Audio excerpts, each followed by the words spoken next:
Queria começar lendo o segundo livro de Coríntios, capítulo 1, versículo 8.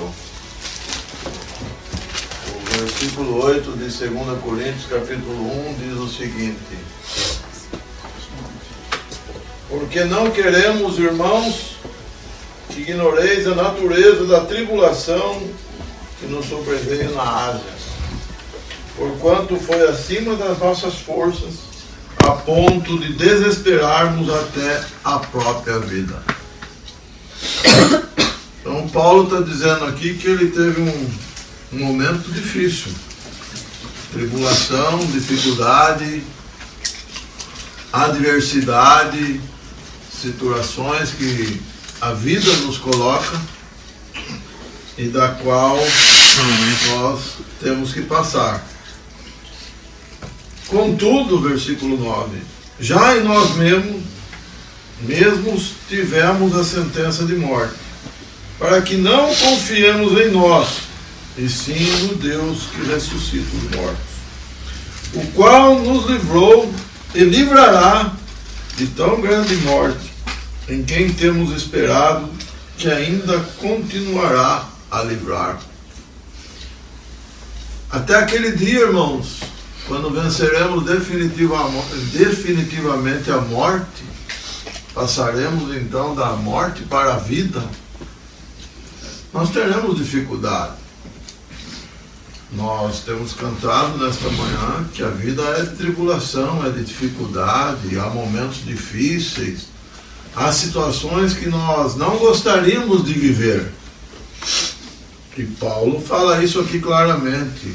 Quase não suportávamos,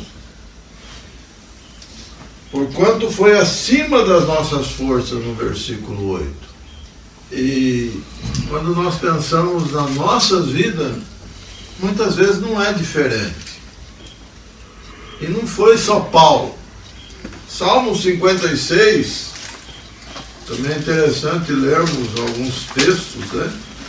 Onde o salmista, entre muitos salmos, né, diz o seguinte, no versículo 3, 56, versículo 3. Olha o que o salmista escreve: em me vindo o temor, hei de confiar em ti. Em algumas versões está medo, em vez de temor. Em me vindo o medo. Na minha é me vindo o temor. Mostra-nos que há momentos na vida que realmente a gente vai temer, vai se sentir inseguro, amedrontado, circunstâncias que nós não queremos passar. Mas, como temos cantado, a vitória virá. Por pior circunstância que a vida nos ofereça, nada é comparado à eternidade, ao glorioso dia que encontraremos o Senhor Jesus. E para vivermos esses momentos aqui na terra, nós temos uma orientação do apóstolo Pedro: lançando sobre ele toda a vossa ansiedade. Creio que é o capítulo 5.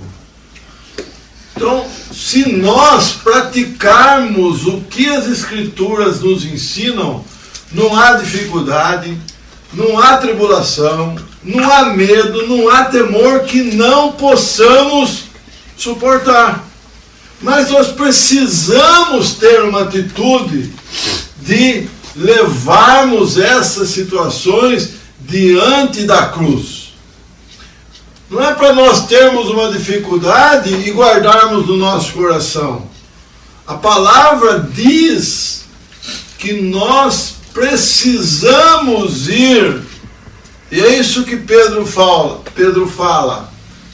que nós devemos ir até diante do Senhor e colocar essa nossa angústia, esse nosso medo, esse nosso temor, essa nossa dificuldade, essa nossa tribulação, muitas vezes uma luta que nós temos na carne, um confronto que nós temos com a vida, E se nós depositarmos aos pés da cruz, nós temos que deixar lá.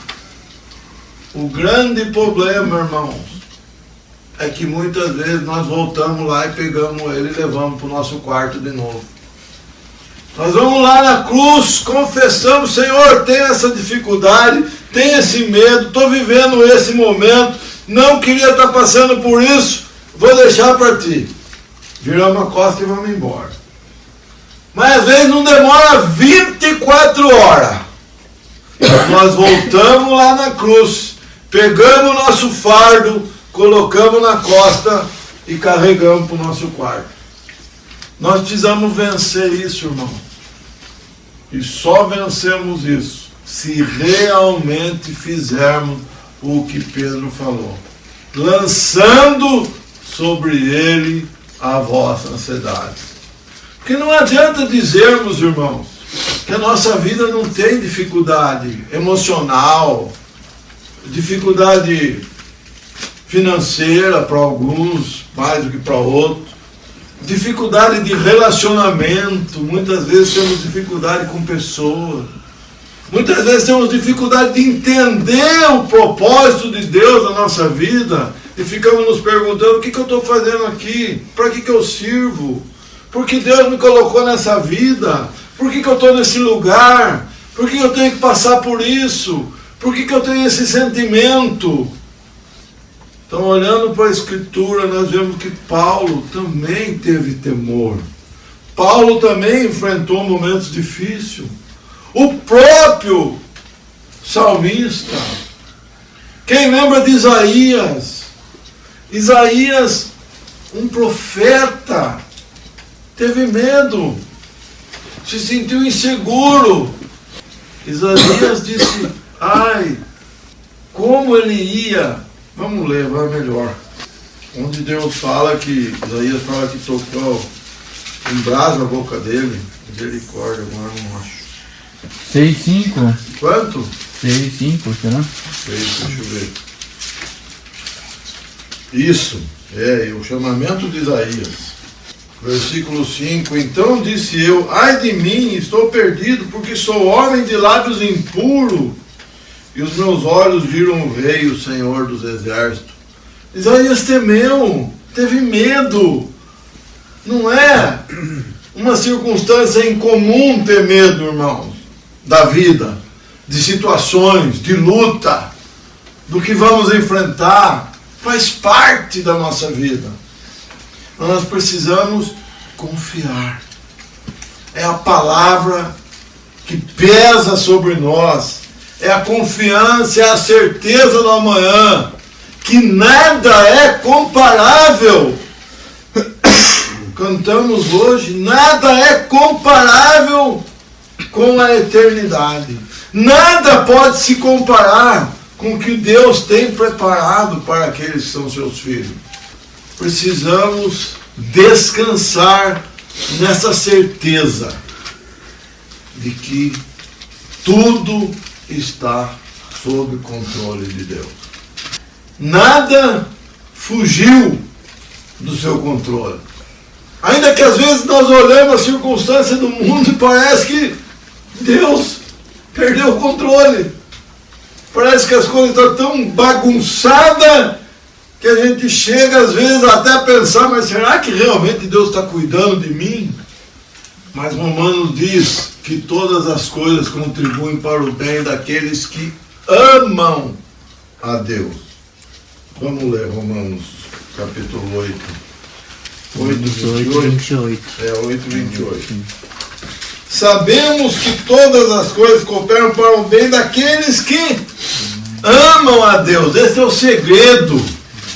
Esse é o ponto. Ontem no nosso estudo, nós vimos que o Senhor Jesus morreu para todos, mas quem foi beneficiado? Todos os que creem. Aqui é a mesma coisa. Sabemos que todas as coisas contribuem para o bem de quem? Só dos filhos.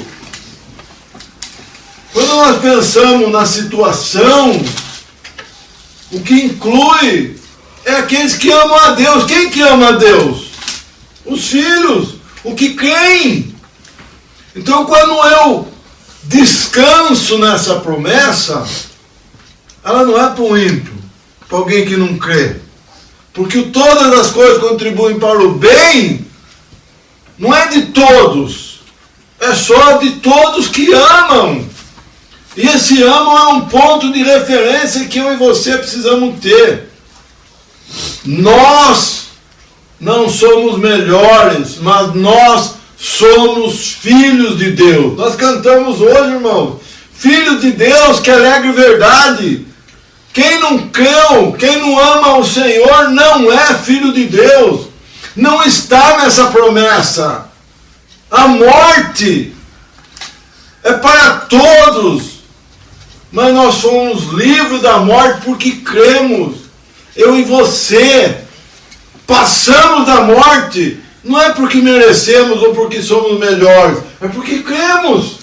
Sem crer, é impossível passar da morte. E aqui também, nós podemos contemplar que todas as coisas, todas, cooperam para o bem daqueles que amam a Deus. Daqueles que são chamados. Quem são os chamados? É os missionários? É os irmãos que vão morar em outro país? É os irmãos que deixam as suas... Não, os chamados é uma referência de Efésios. Todos aqueles que são chamados são filhos de Deus. Porque a palavra diz que não foi nós que escolhemos o Senhor, mas foi Ele que nos escolheu. E o mundo tem dificuldade de entender isso. O mundo tem muita dificuldade de entender de que fomos chamados. O mundo tem dificuldade de entender que todas as coisas cooperam para o bem. Porque para eles, muitas vezes, o bem parece mal. Mas porque eles não compreendem as Escrituras. E quando se diz, por exemplo, que Deus vai enrolar a terra como um pergaminho e fazer novos céus e nova terra, o que o mundo pensa? Em ajudar a Deus e não enrolar a terra, melhorar ela. Fica preocupado, nós precisamos consertar a terra. Mas a Bíblia diz que Deus vai fazer novos céus e nova terra, que um dia Ele vai destruir a terra. E o mundo, não, nós temos que arrumar a terra, a camada de ozônio tem um buraco, está esquentando. O mundo quer consertar. Sabe por quê? Porque o mundo vê como um barco bonito, não vê o furo que tem embaixo do casco. E nós, filhos de Deus, sabemos que tem um furo embaixo do casco. E até isso, para nós que somos filhos de Deus, é bom. Por quê? Porque vai nos redimir mais depressa. Porque quanto antes o Senhor vier, mais rápido vai acabar essa tribulação momentânea que nós vivemos. Por isso que a Bíblia diz que devemos esperá-lo. Porque o que falta para o Senhor Jesus voltar? Falta cumprir alguma coisa? Nós sabemos que não. Que a única coisa que falta é o último eleito ser chamado e colocado como pedra viva na igreja. E quando isso acontecer, a igreja vai subir e ser transformada num piscar de olhos. E aí toda a tribulação, toda a angústia, acabou, Genilson. Toda a dificuldade acabou. Mas antes desse dia, nós vamos viver na carne. Há dificuldade, há tribulação, há medo, há temor, há situações que nós pensamos que não vamos conseguir vencer. Precisamos, irmão, confiar. Não em nós mesmos, o que Paulo fala em Coríntios, não confiar em nós mesmos. Não é possível. Se confiarmos em nós mesmos, nós não vamos vencer. Está em Coríntios, capítulo 1, 2 Coríntios, acabamos de ler. Temos que confiar no Senhor. A vitória é certa, mas nele, não em nós mesmos.